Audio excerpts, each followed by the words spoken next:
বেগুন ভর্তা, শুটকি রান্না, মুরগির মাংস এই ৩টা তরকারি একটু একটু করে আছে।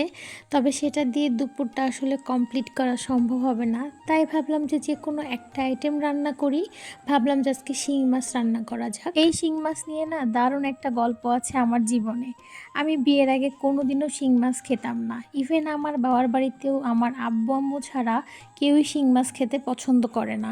আমার ছোট বোনও না, আমার ছোট ভাইও না। আর আমি তো খেতামই না, ওরা তো ছোট, আমি সবার থেকে যেহেতু বড়। তো বিয়ের পরে একদিন আমি আমার খালা শাশুড়ির বাড়িতে যাই, তো উনি খুব শখ করেই দেশি শিং রান্না করেছিলেন আর আমার প্লেটে তুলে দিয়েছিল। তখন আমার হাজব্যান্ড বলল যে ও তো শিং মাছ খায় না, তবে আমি ভাবলাম যে আচ্ছা ঠিক আছে, আমি একটু ট্রাই করে দেখি, মানে মুখে নিয়ে দেখি কেমন লাগে। উনি খুবই ঝাল দিয়েছিল এবং মাছটা ছোট ছোট করে কেটে রান্না করেছিল। আমার কাছে ওই দিন এত মজা লেগেছিল এই শিং মাছ, এবং তারপরের থেকে এখন পর্যন্ত আমি প্রায় খুব পছন্দ করেই এই মাছটা খাই এবং বাসায় খুব শখ করে রান্না করি, খুব যত্ন করে রান্না করি, যেটাই বলেন না কেন।